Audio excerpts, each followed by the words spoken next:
This is your comrade, the Crypt Keeper here, reporting dead from the sanctuary of the strange. Tonight's macabre myth is a fright-filled feature, one overflowing with monsters, madness, and magic.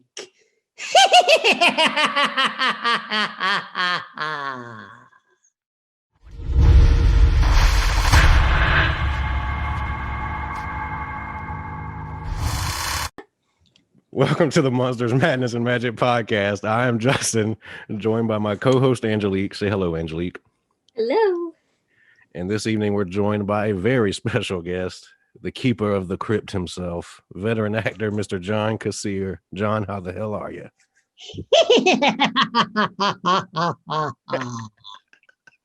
Hello, kiddies. Hello. Hello. How you doing, Justin? Hello, Angelique Bone. Have I got a bone for you? All right, show's over. How you guys doing? We're doing good, John. Everybody's staying safe during this coronavirus, yeah? Washing your bony little fingers, wearing a mask. You know, not that one. Yes, sir. How about yourself? How are things out there? You know, it's LA, man. You got people that are super, super safe, and then you have the people that are just like going, "Hey, man, I'm cool, man." You know, and hey, it is what it is. I am seriously not getting political about it. It's Right. more about health and people that I care about. But certainly seen a lot of people get it. Seen a few, more than a few that I either know or, you know, family extensions of friends or things die from it, and it's a serious thing. So Sir. we try to stay safe and do what's right and protect ourselves, and that's the best we can do. And hope that we all get the vaccine, and you know, if that's what you want to do, and not telling anybody what to do, but I just hope everybody takes care of themselves. That's all. Well said. Yes. Well, I suppose an appropriate place to start would be the beginning. So do you recall when you were struck by the urge to pursue acting as a career? Was there a eureka moment? Is there a beginning? Gosh. Really young. You know, I mean, as a kid, I wasn't a very good student. I was dyslexic, and they didn't really know what that was. Now, as I've gotten, you know, older, it doesn't seem to affect me too much. You know, I'll be typing stuff and I'll go, Jesus, what is that word? And that kind of thing. But back when you're learning and they don't know, you know, what that kind of learning detriment is, they just, you know, they call you lazy and disruptive because you're trying to participate, and you're trying to, for me, it was participating by being entertaining and making the class laugh, or, you know, my imagination would run wild. And I think that was part of it too. I don't think it was just about a learning disability as much as I just had a really hyperactive imagination, and that was much more prevalent in my brain than whatever they were putting up on a board, or, you know, as soon as they engaged you with songs or puppets or, you know, that's kind of thing. You know, and I struggled through my first, you know, couple years of school. And then by the time I was in my second time in third grade, I had a teacher who was like, God, you're really good when you get up in class and you read in front of the class, you know, and you read better and you become the characters and this kind of thing. And she was a great teacher, Mrs. Fields, as I remember her name. And that kind of started me on the path. But it's funny, I used to entertain the kids in the neighborhood by doing circuses in my basement. Wow. You know, I'd charge like a penny to get in, but 5 cents for the candy, kind of like what the movie theaters do. You know? That's a good business model. The candy, I buy penny candy and sell it for a nickel. Hey, make that profit, man. Make that profit. I don't think I made much of a profit. I probably just bought more candy with it, but you know, but it kind of was my calling, I mean, I got involved even in elementary school. I would get involved in like little mini plays or that kind of stuff in class. And I loved sports. I was an athlete. I played lacrosse. I played football, but I, soon realized as I broke bones and had permanent injuries from playing football in high school, I was much too small to play. I was only 135 pounds, 135-pound running back.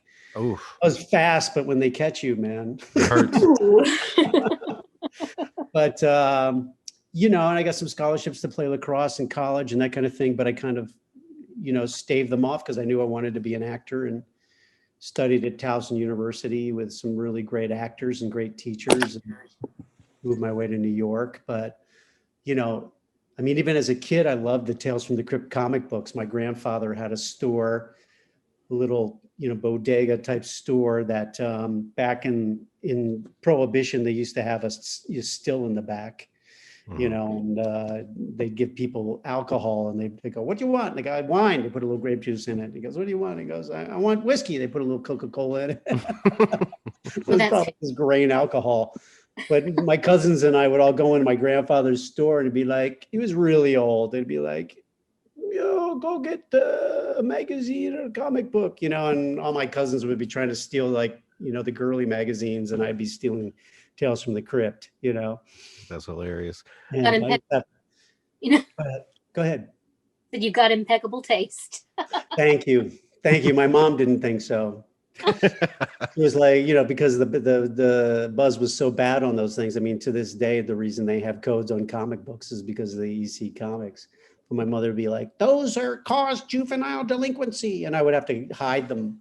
I had a bunch of Casper comics that I got from a friend of my sister's. That I never even read them, but I hid all my Tales from the Crypt comic books in them, and Archie comics. Can you imagine me reading Archie comics? It's like, the only character I liked was Jughead. So, but I went full blast into acting in high school.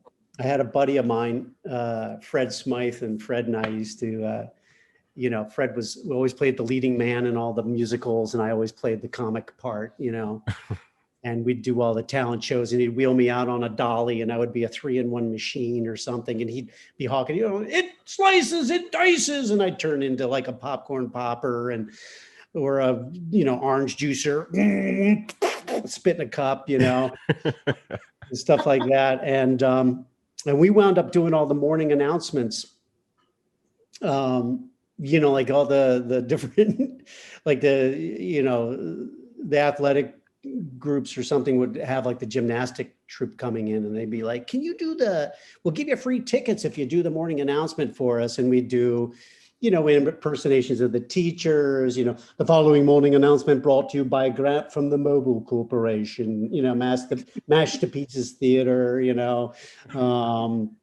we do the Beatles, "John, Paul, George, Ringo, you're going to the school dance. We're playing the school dance," and we do all this stuff. And I guess that was my first intro to doing voiceover work, which is not really something that I thought would be a forefront in my career.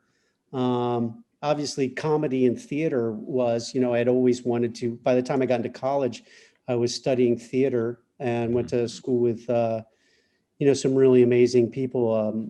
Charles Dutton went to school with me, who you might know as Rock from the show Rock, and he was in a lot of great movies and that kind of thing. And Eric King, who was on Dexter, and Dwight Schultz would come back and work with us. He was some years ahead of me, but you all know him as Madman Murdoch on the A-Team, and as Wow. so many great voices in cartoons as well, and that kind of thing. But we had a lot of really dedicated to the theater, and that's where I learned to do sketch comedy and theater and all these things. But you move to New York and you find out really quickly that you don't make much money in the theater. You can barely pay your rent in New York. So, I started doing things like street performing in front of the Metropolitan Museum. And, I was with a comedy sketch group that came out of my college called Animal Crackers. And we did tours for the USO and played clubs in New York. And that's where I started building on my voices and my characters and this kind of thing that I would do in sketches and improv and that kind of thing. And, eventually led to winning a part in a show off Broadway called Three Guys Naked from the Waist Down. Which I've heard of that. Which I know it was a big hit off Broadway. And I know it sounds like a dirty show, but and it was in the Village, off Broadway house in the Village, and everybody thought it was like, a nude male review or something. But it was a show. Think Dreamgirls, like the musical Dreamgirls, but with stand-up comics. Okay. So it was a musical about 3 stand-up comics and starred myself along with Scott Bakula, who from CSI New Orleans and Quantum Leap and all these great shows. And Scott's still a dear friend. And Jerry Colker, who wrote the piece, who came off of doing Chorus Line and Pippin and a bunch of other Broadway shows. And it was a big hit. And, here I was playing a stand-up comic, a very dark kind of suicidal comic, kind of like a Andy Kaufman-ish kind of character. And, having done street performing, that kind of thing, I was believable enough in the character that people thought that I was this character or like this character. And right. So I started getting offered things like, hey, can you come play our comedy club? And can you do this and that kind of thing? And just about that same time, some scouts from Star Search, they were in their first season, saw me on the show. And you can interrupt me with questions at any time, by the way. No, that was actually one of my questions. I haven't. I'll just keep talking. I'll just keep talking. You just asked me to go so far back that I'm remembering this shit as I go along. Keep it going. But literally, they asked me to come do Star Search, and I'm like, what, is a singer? Because here I am doing a musical. And they had Sam Harris was on in that first season, and I mean, he's so good. And if you've never seen Sam Harris, look him up online. He went on to do Broadway and stuff. He's amazing. And I was like, I can't compete with the likes. I can sing, but I can't compete with the likes of Sam Harris. They're like, no, we want you to come on as a stand-up comic. I'm like, I'm not really a stand-up comic. It's part I'm playing in there. They go, yeah, but it says here in your bio, that you wrote a lot of your own material from your street act and stuff. And I go, yeah. And they go, and you can win $100,000. I went, fuck, have you seen my act? I'm going into the clubs and putting it together tomorrow. So I went on the show, and I was flying back and forth from LA to New York, doing the show in New York. And every time I'd win, I'd keep, I'd keep winding up, having to go back out to LA. And, and then every time I'd win, I'd be like, shit, I don't have any more material, because I didn't really have my own material. So I was creating these bits. I was taking like bits that I had done from the time I was in high school with Fred. Like, we used to do this bit where we would do all the characters from the Wizard of Oz. And that became one of my signature bits, where I would do like the entire Wizard of Oz in, well, originally it was like 10 minutes, but for Star Search, it had to be like 2.5 minutes. I'd be like, it's a twister, Dudley, let me in. As cold another examiner, I thoroughly examined her. She's not only we represent. Who killed my sister? Was it you with the rubbish slippers? Oh, rubbish, you have no powers here. Be gone before someone drops a house on you.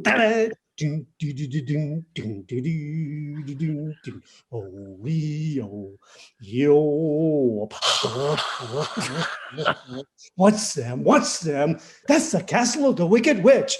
Oh, Dorothy's in that awful place. Oh, I hate to think of her in there. Fellas, we've got to get her out. I got a plan how to get in there, and you're going to lead us. All right, I'll go in here for Dorothy. Wicked witch or no wicked witch. Gods or no gods, it's just one thing I want you fellas to do. What's that? Talk me out of it.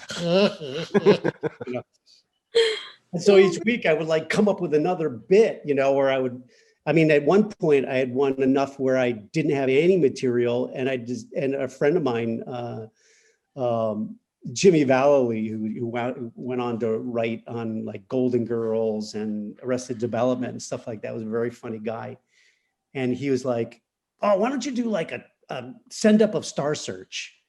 And I was like, "Oh, that's a great idea." So I went and walked on Hollywood Boulevard to one of these sex shops and bought an inflatable love doll. And it became like the contestant on Star Search, and I was the host. And, I put tape over the mouth, because the mouth was like, obviously. I used to sell those things, so I could give you some pointers. Exactly, but I'd rip the tape off. It'd be like Gigi Clef, oh, and I'd do like those stupid dance moves they used to do on Star Search with it. It's the dance team of tipping toes. And, like the Gigi, was it Tanya Cheekbones, was the model. And I'm like, taking pictures and blowing a fan on it, and all this stuff. And I didn't expect to win. By then I already had won enough to get into the semifinals, and I won again. And so I started getting just more and more bizarre with my bits till finally, I was in the semifinals. And then when we got to the semifinals at the end of would have been the second season, going into the second season, I wound up going up against Rosie O'Donnell, who I knew from the clubs, from having now started doing stand-up on a regular basis in the clubs, and who was obviously very talented. And I saw you beat out Sinbad too. And then I went in the finals against Sinbad, and it was just like, I didn't really expect to win because I really hadn't done much stand-up, except on the show. But I think that might have been why I won, because I was writing my bits specifically for the 2.5 minutes that they gave me each week, Yeah, it wasn't like yeah, you're at the club that you're chopping into 2-minute bits. This is exactly. How can you really let people know who you are and set it up with your material that these other people were doing? And for me, it was like an Ernie Kovacs, if you know who Ernie was. Yeah. As you're a little young to remember Ernie Kovacs, but you seem like the kind of people who might. But, we get up there and do these, he tried to sell you a car and it would fall through the floor. And, it'd be, used to do these fun kind of, bits that had, like I used to do, one of my bits was I did a bit where like I had, stuffed my arm so a hand came up through my coat, and it, got me stoned and brought me the telephone. I'm talking to the telephone, it brings up a gun and tries to get me to commit suicide. And, and the people are laughing. I mean, it's so bizarre, but the people are laughing hysterically. And again, I didn't expect to win. I just went for it. I said, I can't think of this as a competition. I think of it as like, they give me 2.5 minutes to do the John Kassir show. Mm-hmm. Right. So my introduction to Hollywood, it was as a stand-up comic, even though I came out of the legit theater of New York, and Three Guys Naked was such a hit that I finally, after 5-6 years of barely scraping together enough money to eat in New York, all of a sudden I probably could have stayed in New York and worked, on Broadway on a regular basis in musical theater. But again, it didn't pay so much, and it's just the opportunities weren't the same. And so I was like, this is a big opportunity for me. So it took a while for me to fight my way back to being seen as an actor in LA, and then I had to learn how to kind of be myself, which I hadn't really gotten a chance to do much of. Playing on the theater, you play so many different crazy characters, whether it's this bizarre stand-up comic or, Ralph and Reefer Madness or whatever, and, here you are auditioning and they want, like, what are you like, and you're like, I don't know. And not to mention, you strike me as someone who has like an absurdist, avant-garde sense of humor, And Totally. in I comparison came from to being an Andy, entertainer. there's already an Andy Kaufman. What do you bring to the table? That's a really hard mountain to climb. So hats off. Most of the parts that I would get, in the vein of what you're talking about, most of the parts I wound up getting were the parts that weren't really written on the page. They did, it was an unusual character and they wanted somebody to come in and bring their thing, and that's the kind of thing that I got, I remember getting my first TV series was First and 10 on HBO, which was HBO's first series. And it was about a football team, and O.J. Simpson was the general manager, and Chris Maloney from SVU was the quarterback, and Delta Burke owned the team. She had won it in a divorce settlement. She caught her husband sleeping with a tight end, but it was just really what they wrote. But and the writers were these two funny Jewish guys that just loved my character, and they wrote me the funniest, weirdest shit to do. I played Zagreb Shkanuski, who came from Bulgaria, and he could kick 60-yard field goals. And so here he was let loose on America with this great job and all this money and no idea of cause and effect. It's like, hey, I play for the California Bulls. I fuck you both. Yes. Hey, they love me. And I was supposed to come do 2 episodes, and they were laughing. We had so much fun, and they were laughing so hard at my character that they decided to keep me on for 6 seasons. So, I wound up on that show for a number of years. Oh my God.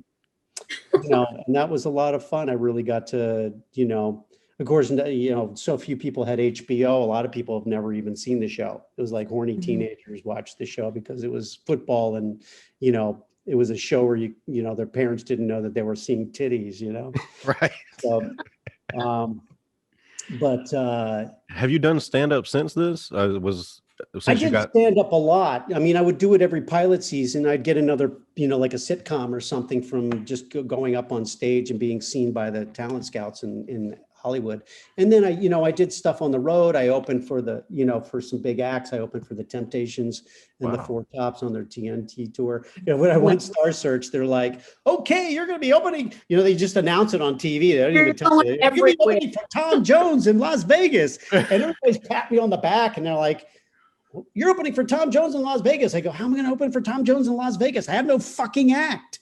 It's like, other than the bits that I had done on Star Search, I had no act. So I had to get my ass into the club and put together an act. And with all these bits, I realized that a lot of my stuff was making fun of pop culture through television. Mm-hmm. So I created this act based on a guy who was addicted to television. And I would literally change channels on myself with a remote control, and eventually turned it into like a Lily Tomlin kind of one-man show. And because that was really more, I really enjoyed doing it in the theater more than I enjoyed doing it on the stand-up stage, because then I didn't have the, I could bring some pathos to it, and I could bring my character, that, that oddball character you're talking about, to that that. And it's such a thin line between one man theater and stand up. That, it is so thin. And the fact bring that different audience for sure. It's a different setup. The fact that you can bring that because it's heart. It's totally heart. Yeah. That you bring into that, and you bring people in. Damn, man, you're talented. Oh, thank you. Well, it's funny, you get it's kind of a baptism of fire when you do stuff like street performing, because there's nothing as hard as that, because you have to grab the audience's attention on the street. You don't have the luxury of people showing up knowing that there's going to be somebody on stage. They have a light on them. They're a little loosed up with some liquor. They're sitting in their seats. They know they're supposed to watch you. That doesn't mean they respect you and shut up. But, on the street, I used to climb a scaffolding. There was for years across the street from the Metropolitan Museum on Fifth Avenue. There was this tall brownstone building that had scaffolding. They were redoing the brownstone on the outside of this, and I would climb the scaffolding and hang a banner. People could see me from 2 blocks in either direction, now appearing John Kassir, and then I would come back across the street, and people sit on the steps like I had my own theater. What a gimmick. And I just, improvise off of what was happening. And eventually you had bits that you would know would happen every Sunday or every Saturday, or every once in a while somebody pull up in a limo. I had a bit. The ice cream vendor would be there. I'd have a bit. A pregnant woman would come by. I have a bit. The first time I did it, it was improvised. The second time I would have it, I would recreate that. And then something else would happen on that because everybody's different, and to the point where, I could go on for, I'd keep it down to 20 minutes, but, I could go on for hours and then, pass the hat. And if especially when they'd close the museum at 5 p.m. on Sundays, you'd have 500 people coming out of the museum, and I'd be standing there waiting for them to do an act. I got arrested a couple of times for stopping traffic in Fifth Avenue. And of course, the judge was like yelling at the cop, "You got something better to do than to, arrest the mime? This dude, What the hell, man? What are you he's doing?" just busking. He's just He busking. had no license. It's like, license schmeizens. It's like, why were you, stopping traffic? I wasn't stopping them on purpose. There was just so many people. I was doing my thing. They're the ones that got into the street. Yeah. Yeah. I didn't tell them that I would stand in front of the buses and pretend to lasso them, and then, walk down Fifth Avenue, slow enough that they could only go that speed. So it looks like I'm pulling a bus down Fifth Avenue. Gee. But, so what, it was an exciting time for me, but it was tough living in New York with no money. I'm sure. You hide money, change in your apartment that you've got from street performing, so that, if you're hungry, you can at least go down for $1.25 and buy a slice of pizza. That's what it was in 1980 through 1985 or whatever that I was there. Wow. In 1970. And that was like the gritty, like close to the roughest part of the New York thing. Because I was a kid, in the Are you 80s. from Manhattan? No, I'm from Georgia. Oh, okay. It's got its own set of problems. It's rough down here too. So, the horror stories coming from, reading the paper, like, oh, man stabbed in Times Square because he had a magazine. Now you see movies and somebody, like, there's a woman jogging along through Central Park. I was like, fuck that. At Twilight, when I lived in New York, you would not go into Central Park anywhere. No, see, You did not go down into the East Village. Yeah. I had friends that got apartments because they were like, I got a 5-bedroom apartment in the East Village. I was like, yeah, but you can't leave it. No shit. The rest is, you got corpses for roommates. It's like, yeah, I had the cab driver drop me off, and he wouldn't go closer than 5 blocks from my apartment, and he dropped me off, and then there was a guy leaning like this, and then as I got closer, he had a knife, and he was like, "Give me all your money." And I was like, "Oh wow." Wow. But I got attacked 3 times in New York. Wow. I got attacked once doing my street act. This guy was nuts. These were during the years when the Reagan administration had closed down. They changed the laws about keeping people, under duress in hospitals, like Bellevue and stuff. And they gave them a $5 cab ride as far away as they could and just put them out on the street. And there was a lot of people who were, angry, schizophrenic. And this guy just, he didn't like the way I looked. I guess he didn't like my, maybe he had a bad experience with a clown as a kid. I don't know. But he came after me in the middle of my act, and people thought it was part of the act. The act. Oh my God. Except for the usual people that were there, the vendors and this kind of thing. And they jumped on him and held him down till the security came down from the museum. Wow. And they tied him in a chair, and he was in a chair with wheels like I'm on right now. And when I came in there to fill out the report, the guy's coming at me like this. I was like, dude, what did I do? What did I do? I'm sorry. Hates mimes. It's crazy. It's crazy. But I got attacked on the subway by a guy who just didn't like the way I looked. And, in front of like 35 people, he just wanted to throw me on the tracks. Whoa. And, luckily, the train came. Well, first I was afraid the train was coming because I thought it was going to get me and threw me on the tracks. And then, the train came and I went on the busiest car, so he couldn't get through to me, but he had already like bloodied my nose, and it was like, oh my God. Yeah. And that was during the time where it was like, I'm minding my own business. totally. I usually feel the guy looking at me like this. He was really tall, and I could see he had construction boots on, and I could feel him just looking at me, like muttering under his breath. And I did one of these. What the fuck are you looking at? Oh no. Honky motherfucker little. And he just came after me, man. Oh shit.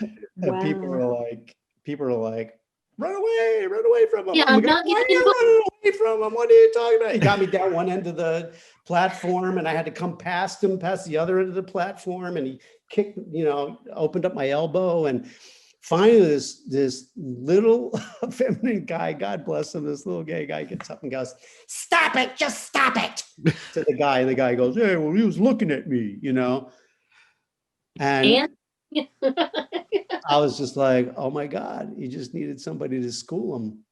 Wow. But it was just like, oh my God.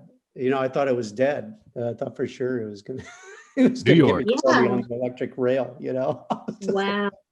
Wow. But those are the years of like I said, baptism by fire, getting into LA. But Tales from the Crypt wound up being my first real voiceover job. I mean, paying voiceover job. Now, since you were a fan of EC Comics, did you seek that out? Did you hear about it, or? Literally, I got a call from one of my agents. He said, "Hey, listen, HBO is doing, and they know that they're looking for an actor who can do voices, who's also funny, this whole thing, and why don't you go audition for it?" And I go, "They're doing a show of Tales from the Crypt?" I was like, "Oh my God!" I thought it was just going to be, and HBO still wasn't in everybody's household yet, and I was just like, "This is just going to be another show like First and 10 where only a few people see it, but it sounds like a really fun job. Of course I'll go audition for it." And especially when I found out that the audition was in Kevin Yeager's studio. And, anybody who at home doesn't know who Kevin Yeager is, of course, he made the Crypt Keeper puppet. He designed Chucky. He designed, Freddy's look. He's, directed movies. He's done, now he does all the body parts on bones, he's Kevin's one of the most talented, special effects artists, and he's just an artist, period, across the bay, but director, creative person, and, in the business. And when I went down, there were all these people like reading the copy, reading the puns and going, "Be careful what you ask for. You may get it." They're like, "This is terrible." They're like, "You guys don't get it. This is Shakespeare. This guy thinks this is Shakespeare," And I'm like, seeing Kevin had different versions of the puppet. Some of them have noses, some of them didn't. He was working on in his studio. And of course, just that alone was like, I was a kid in a candy store with all these body parts and, creatures that he had created that were in movies that I had seen my whole, for the last number of years, all hanging on the wall and stuff. And I'm like, holy crap, this is incredible. I can't imagine. I'm sitting there thinking to myself, well, okay, he's got to have like that fun delivery. He's doing puns. And I used to watch Alfred Hitchcock Presents, and he used to love doing all those puns. "Tonight's episode is about a man," and it was like, I'm going, there you go. This guy is that guy. This is from the comic book, and he's got holes in his throat, so I'm going to give him real texture and make him juicy. Like he has no lips, so he can't keep the slime from slipping out of his mouth. And, and of course, from doing The Wizard of Oz, I was like, I'll give him Margaret Hamilton's laugh, so I go in there and I start doing it for Kevin, and Kevin didn't even have like a voiceover studio set up. He just had a little boom box with a little microphone plugged into it that he, hooked on me, and he was, recording onto a cassette. And I start doing it for him, and he's like, because he had already listened to a bunch of people, and he was like, So basically, he looks like we do right now.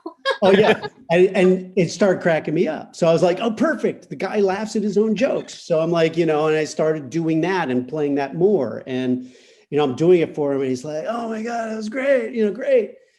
So like the next day he goes, I need you to come do it for the producers. I was like, sure. So I show up and it's fucking Joel Silver and Richard Donner.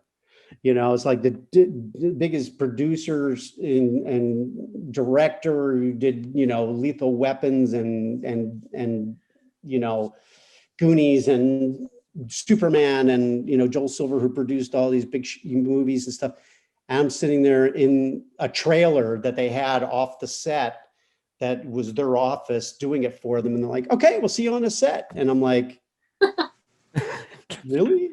That easy? I was like, maybe the easiest job I ever got, but at the same time, you don't believe them until they actually like call your agents and book you. Right. So, and then when I got into the studio with Kevin, I started doing this, hello kitties, and doing this stand-up thing. And he goes, oh, no. They didn't give me much money for the puppet. So the puppet's mouth was really slow. It's like, can you slow it down? I go, okay, we'll do it slower and more ominously. So if you look at the first season or two, the Crypt Keeper talks slower and more, almost whispering to you. And that's only because the puppet couldn't go any faster. And then, of course, the show was, really well received. They gave him more money to spruce up the Crypt Keeper and put more servos, those little motors and stuff in him. Mm-hmm. And the puppeteers were so good. And we would, I would pre-record it and then they could rehearse with me and do, with my voice and 4 or 5 guys. It took 3 guys just to make the face move. And, they were so in sync with one another, making this thing come to life. It was pretty amazing. And then I would start just cracking them up doing impersonations as the Crypt Keeper. I started putting my own stand-up into the Crypt Keeper, Crypt Keeper's John Wayne, or as Marlon Brando in A Streetcar Named Desire, and the next thing I know, they're writing all that into the script, and Stella, and doing the Crypt Keeper, doing these characters, and we had a lot of fun. I have actually this week doing there's a new app called Clubhouse, and we're doing a Q&A Tuesday, I think at 3 p.m. This coming Tuesday with Gil Adler, who came on as a producer into the 2nd season when I was on the show. And Gil, of course, is incredible, not only as the showrunner, but also as a director and a writer, and directed some of my favorite episodes and on the show. And so we're gonna tag team a Q&A for that. That should be really cool. Neat. So if you get a chance, check it out. John, were you a fan of earlier anthology type shows like Night Gallery, Tales from the Dark? Oh, forget it. They were my favorite. Gotcha. The weekend when they would have like all the Twilight Zones, or they would play, like every Saturday afternoon, or the original, I'm old enough that the original Outer Limits would be on Saturday afternoon. And I would just sit there, at that point in the afternoon where everybody else was around somewhere else. And, and that room tone noise, don't adjust your TV set, and the whole thing. Was just my favorite. I loved it. It was so great. And Alfred Hitchcock Presents and Night Gallery, and the original Night Gallery with Rod Serling, and all those shows were my favorites. They didn't have DVDs, they didn't have a DVR, they didn't have streaming, they didn't have on demand. So you had to look through the TV guide and find what you might want to see that week. And they had a thing in Baltimore where I grew up called Twilight Movie, and that came on, I don't know, like 4:30, something like that. My mom would be making dinner. I came from the generation where everybody had dinner together, like the whole family of 7 of us, 5 kids and 2 adults every night. And my mom made dinner every night, so while she was making dinner, I'd be sitting there watching, and they would play anything from musicals, seasonal movies, whether it was, White Christmas, that kind of thing. but they would always have all the sci-fi movies like Attack of the 50-Foot Woman, Mothra, this kind of thing. And then my favorites, of course, were the Universal monster horror movies, all the, Wolfman, Dracula, Abbott Costello meets Frankenstein is still my favorite / horror movie ever, all these things would come on. And then of course, all the Roger Corman stuff, Mask of the Red Death. I don't think they played that one. That was a little racy for probably television. I remember seeing that in the drive-in. My parents had taken us to a drive-in. And of course, we were supposed to watch the cartoons and go to sleep in the back of the car. But I watched, Mask of the Red Death. And I was like, oh my God, they're branding that woman's breast with a cross upside down. What the hell is that? This is so cool, And, but they would have House of Wax and Tingler and all those movies. And, that was stuff that left an indelible impression on me. So that, to have gotten a role that I used some of my favorite stuff growing up to, carry that over into the fiber of what I was doing. And then, of course, the Crypt Keeper was so popular that, I got offered to be represented by the best voiceover agents in the business. And I've been with them all these years, like since 1988. So like 32 years or whatever, and they've been my voiceover agents at DPN. They were originally the ICM voiceover department. And then they broke off on their own. They still handle the ICM clients, but they have their own thing, and they're just the best in the world. And I've been with them all these years, and we've done a lot of great stuff. And it literally launched my voiceover career, which has become more prevalent as you get older, just by the fact that there's less parts for you as you get older. It's just the way it is. There's so many people, that get into their 40s, their 50s, especially their 60s and older, then they just don't get any work at all. And they have to find another way to make a living or take their pension early or whatever they do. But I've been very fortunate.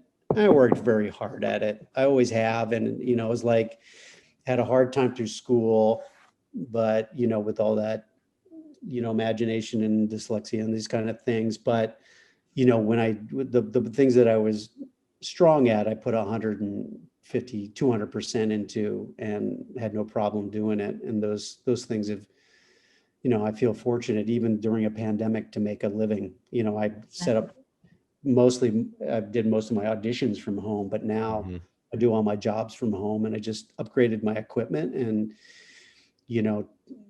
turned, one of my walk-in closets into a studio, and, I do my sessions from there.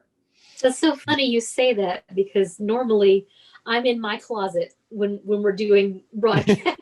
But for different reasons. Right. And it's hilarious because another of our co-hosts, Daniel, he also broadcasts from his closet, and we have this thing where we wait and we see how long the show will go before our guests is like, are you in your closet? Happens every time. They can tell because you're running out of air halfway through the session.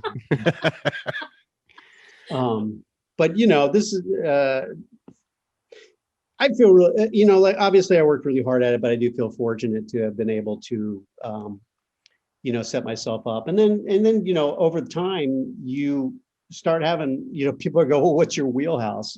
Because, if you think of somebody, like James Earl Jones, this is CNN, Luke, you think of him doing his voice with his gravitas and all this different thing. It's like, well, what do you do? And I go, I do whatever they throw at me, I do, and then somewhere down the line, you get something like Deadpool, and all of a sudden people are like, oh, this is really cool. You're really kind of fun. We'll make you those kind of characters, sarcastic, kind of thing. And then you get something like Miko the raccoon. They go, oh, he does animals. Okay, then you're just doing animals on The Simpsons. And then you're doing, now you're doing, the dragon in the new version of Pete's Dragon. And then, the new one that I've got coming out is is Flora and Ulysses, which is a children's book they turned, and I play Ulysses as a squirrel, and I just was doing squirrels for a long time now just to make my 2 border collies go nuts, around the house. So, and as things do, those things you did as a lark or for fun or to express your imagination start becoming your wheelhouse, things that you can make a living at. So I feel fortunate to be able to make a living at what I do. It's not easy. It's not always easy, and but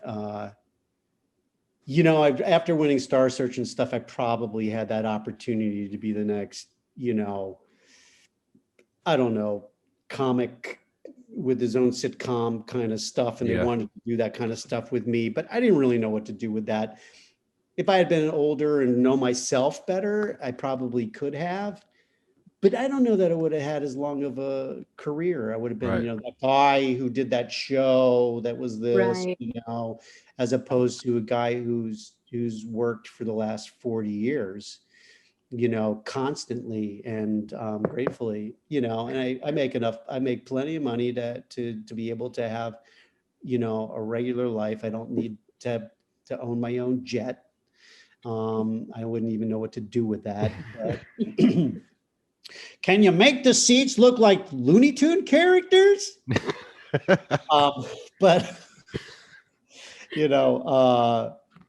that kind of thing. But and I've certainly worked with some of the greats in the business. I mean, whether it's behind the scenes or on camera, and which is. I'm sorry, I didn't mean to interrupt you. No, not at all. I was going to say, you've done a lot of video game work too. Is there a big difference in the recording process from recording a video game and a TV show? It depends on the video game. Some of them are much more scripted, kind of like a Raiders of the Lost Ark kind of thing, where you're playing with other characters, and those have a tendency to, be more scripted. You get to do a little more of a scripted kind of performance. And then the other ones are all like reactions, or he goes into a room and he says this, or he gets kicked and he says that. And those are pretty much like going down a spreadsheet and going from line to line and giving them different versions of it. Okay, now we're going to scream and yell for the next 5 hours. And you're like, great.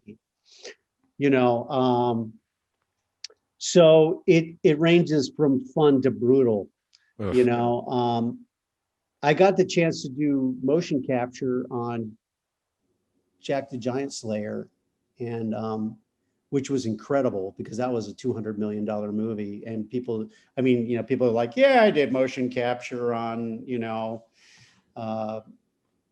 this game or that game and stuff like that. It's not like doing a $200 million movie where, Ewan McGregor is this close to your face and Stanley Tucci is standing here and you're doing a 2-headed monster with British actor Bill Nighy, and that kind of thing. And that pressure is on you to be not only an actor, but to bring to life everything that's not in the room.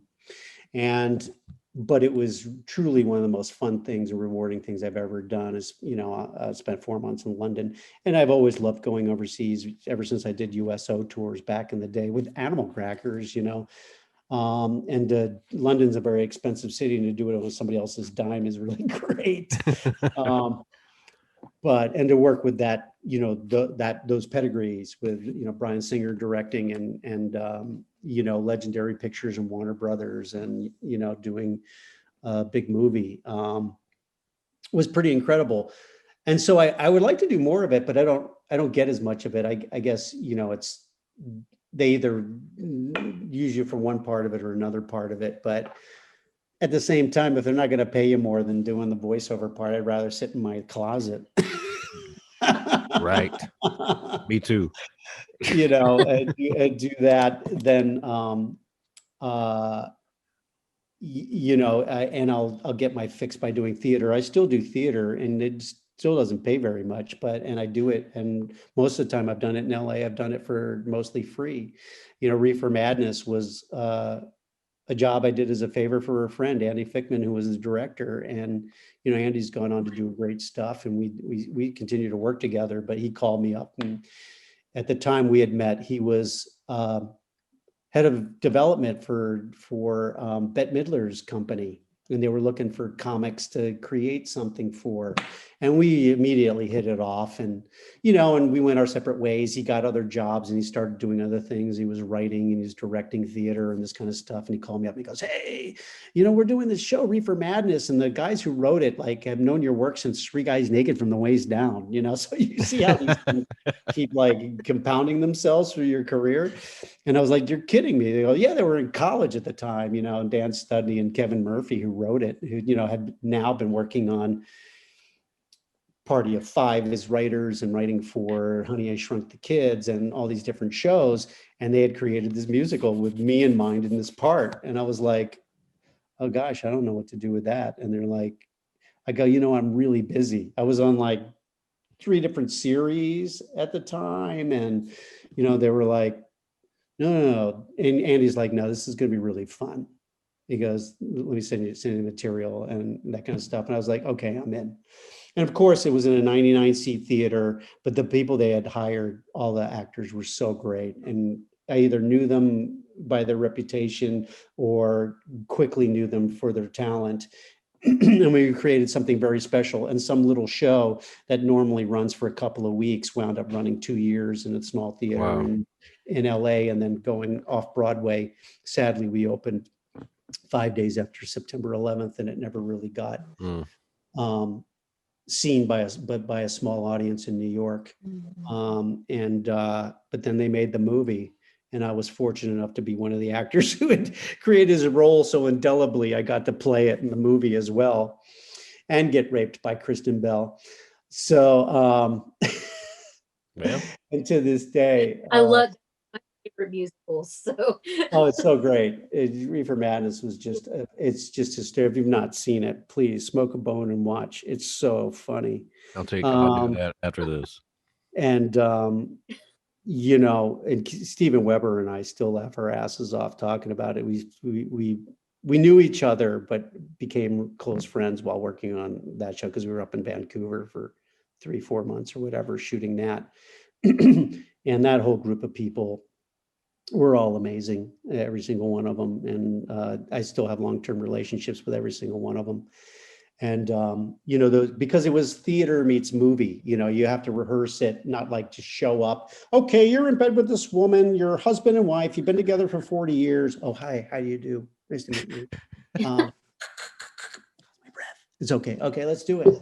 And that's what usually filming television and this kind of, or movies that aren't huge budget things are. And this was different because we had to pre-record the music. We got to rehearse all the choreography, rehearse together. Andy Fickman was directing, and, we had a blast. And it, and that shows in what you make. It's something that people will always enjoy, and it has a following that will never die, as long as they're alive and they keep passing it on to other people. But, those are the kind of projects that you wind up getting. They may not be the most famous projects, but they're ones that people are like, "Oh my God, he was in that." I mean, I have a career of playing parts that never look like me, or looked at like me at different parts of my career, so I don't look the same or whatever. I used to have all that wild, crazy hair. And I'd walk into the grocery store and people know they recognize me for something, and they'd go, "Are you Kramer? You're that Kramer dude, right?" And I was like, "Nah, he's like 6'2". And, Wow. I was like, but that's, to me, I'd rather have my characters famous than me. So I mean, people don't normally recognize me in the street, or, I mean, people do, but let's face it, you can't help it, especially way media is today, and everything is all over the place. But most of the years except when I won Star Search, I literally couldn't walk out my door without somebody, especially living in New York, because people in New York don't treat you like a celebrity. They're like they treat like they went to high school with you. "Dude, you took down my man Sinbad. It's really nice meeting you, dude, man. It's really great, man. Hey, can I get a picture with you?" This kind of thing, and but it's, unless I go to a convention where everybody knows what I look like and that kind of stuff, or that kind of thing, or an event, or, associated with a certain project, I still am able to work in this business and keep a certain level of anonymity. That's a word. So John, told what's the that Crypt Keeper's seconds ago. favorite episodes? Gosh. Well, like I said, I love some of the episodes that Gil Adler wrote and directed. Death of Some Salesman is one of my favorites, and purely on Tim Curry's, performance in that, playing the parents and Winona, playing all three characters. It was just amazing. I think he was nominated for an Emmy for that performance. I've always been obsessed with ventriloquist dummies. I had them as a kid, from the time I was a little kid, so I love Ventriloquist's Dummy with Don Rickles and Bobcat Goldthwait. That was directed by Richard Donner, and that's one of my favorites. In fact, I have a little Morty doll around here somewhere, that Morty, and Richard Donner had the original one in a glass case in his office. And you'd walk in there and be like, "Holy crap!" As opposed to having, Joel Silver, who had Predator in the lobby, the original costume, which was like 6'7". And I love that one. That one was really good. Love the Christmas episode. It's so funny how many people love the Christmas episode as their favorite. I don't know I guess it's just so twisted, or it's so classic in some way, naughty or nice. It's funny. I got to work with, I'm having a brain fart here. He's so great. He's sadly dead now. Benny from LA Law.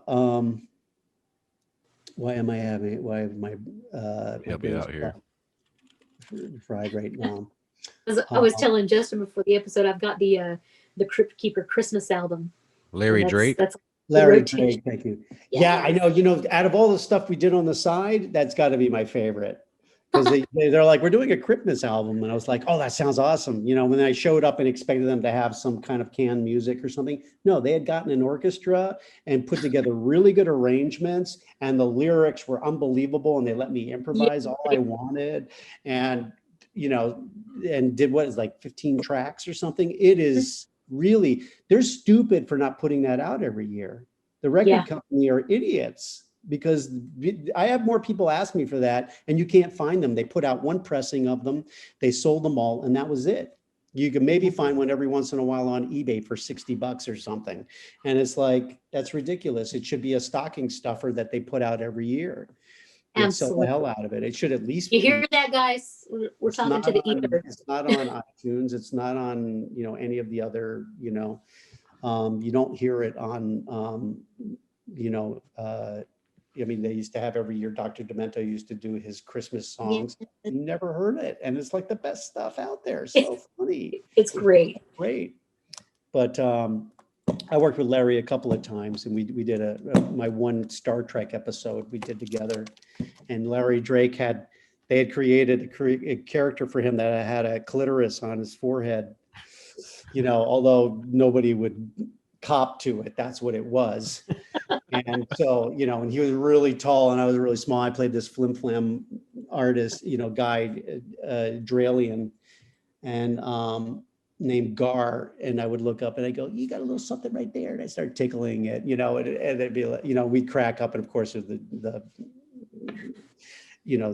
director stuff was getting pissed off because we were wasting time. I couldn't stop. I'd lose it every time I'd look up at him, because there he had this, in the middle of his forehead. But God bless him. He was really talented and really, really amazing guy to work with, Larry Drake. Sorry, couldn't pull the handle on your name, Larry. It's been a long week. Yes, sir.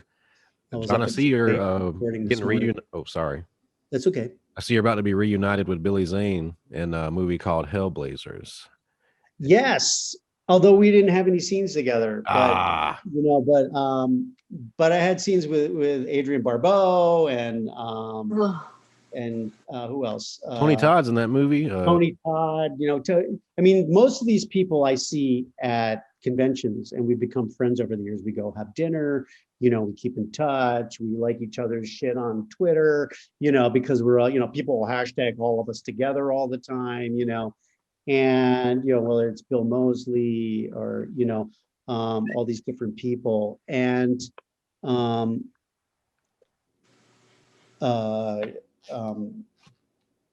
Ashley Lawrence, who else? I mean, we're all buds. We were all really sad to see, Sid go, because he was in the gang, and God bless him. He was what a trailblazer he was, and so good to his fans. So, it's fun when you get to when you all of a sudden get pulled into some project to work together. And, it was fun because I got to play a guy who was kind of like myself. He was kind of like, the town person that everybody would come to with their problems, but he owned the gas station, like in some small hick town.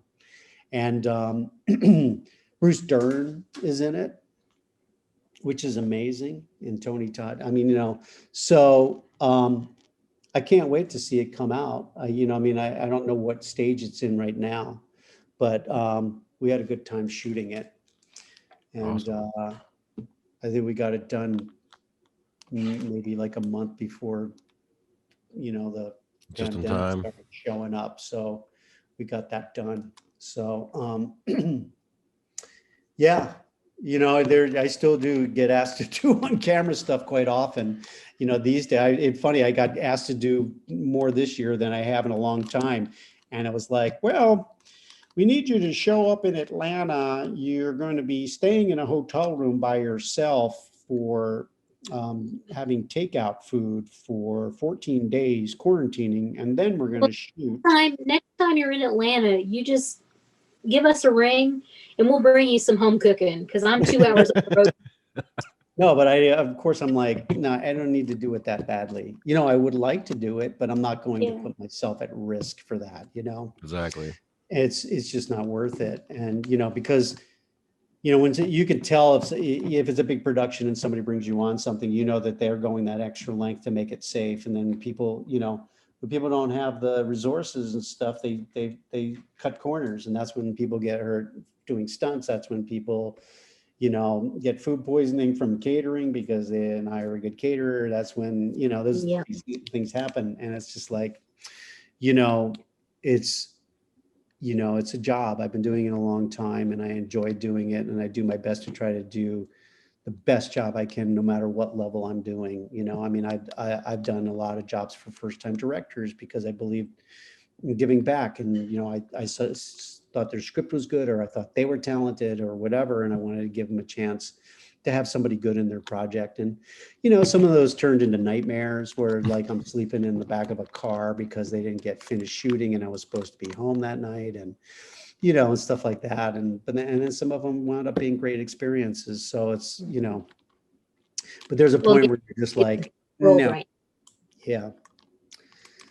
So what would you say is the best piece of acting advice you've received to date? My acting advice is the best acting advice I've gotten. So many actors have heard from some hack director go, less is more, kid, less is more. And you go, what the fuck does that mean? I mean, it's like really what they were saying is, try to ground it in as much in yourself as you can and build it from there. And, I think I probably would have enjoyed even the really great character roles I played as a young man, which were people are like, oh my God, that guy is like that, and when they meet you, they're like, God, you're nothing like that guy. Probably would have even deepened the character more to have more of myself in it. And, I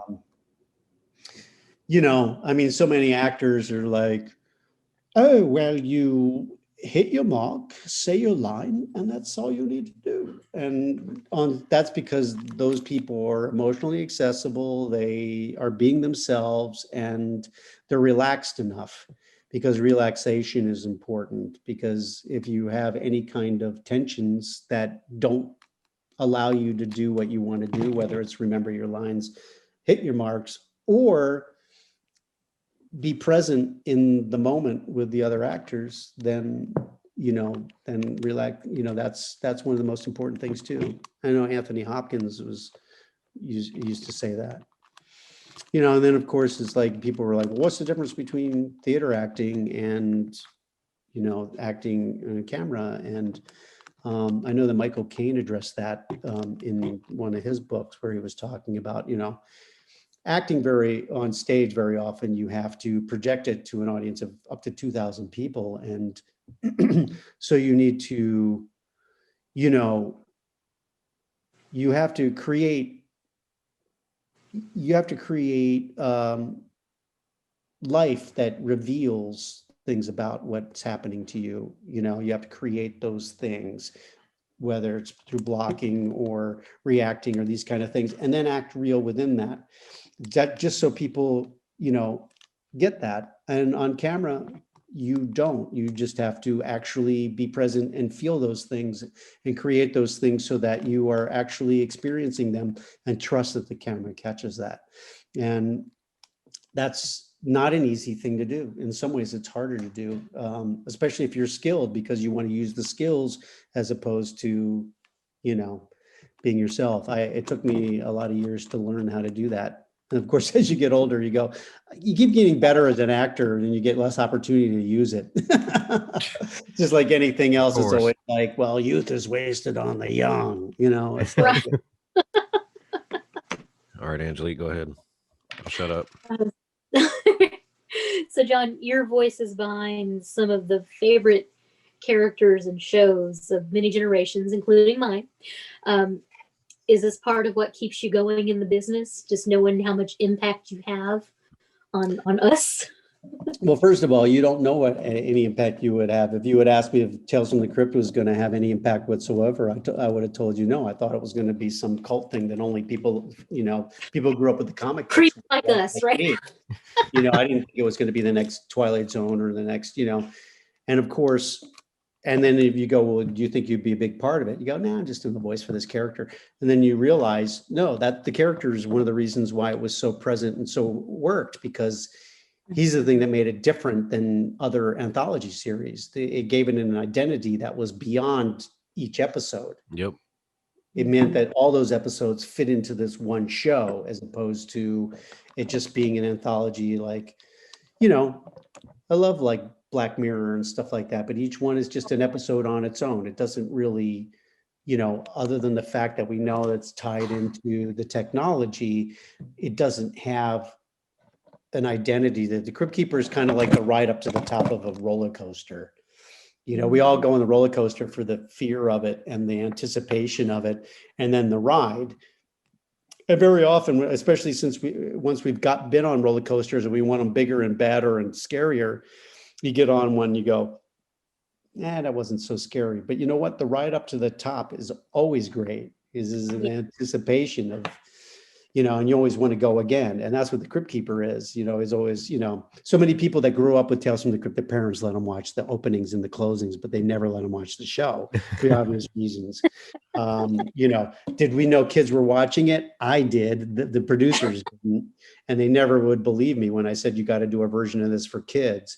Right. They did the cartoon. That wasn't my idea at all, but they just did it. And I thought it was great. But to me, I wanted them to do a live action show. Well, it turns out they didn't need to. An entire generation of kids were watching the full blown one the whole time.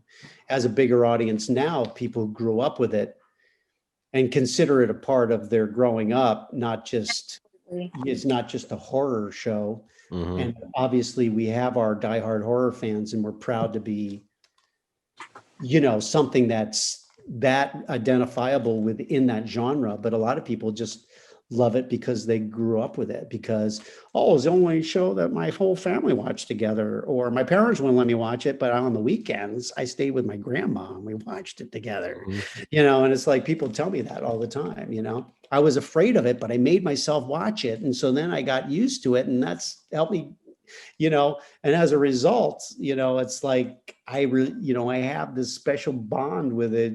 You know, I like to say I popped your scary. Dude, that was cold. Boom. That was That was that great. was a cold read. That was without even reading it through at all first. Oh yeah, you still got it. I have one final question for you, John. As the fiendish foodie here at Monsters, Madness, and Magic, I have to know, what is your go-to movie snack? What's that one munchie that just makes the perfect movie watching experience for you? Oh, I like to have my lady fingers. They're delicious, though me lady was not so quick to part with them.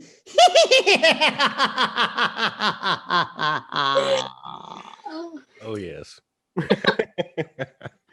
That's great. Oh, fantastic. Thanks, you guys. All right, John. Thank That's great. you. 6:12, and I'm going to go have a dinner date night with my wife. You enjoy Okay. that. And so I don't know what we're having, what I'm making, but It'll be Maybe good. some shish kebab, although Bob won't be too happy about that. All right, John, you have a good night. And thank you again for giving us some of your time. Thank you so much. seriously, thank you. I enjoyed myself. It was a lot of fun. Oh, our pleasure entirely. Send me a link so I can post it on all the social media, and send me, you know, the what you call it.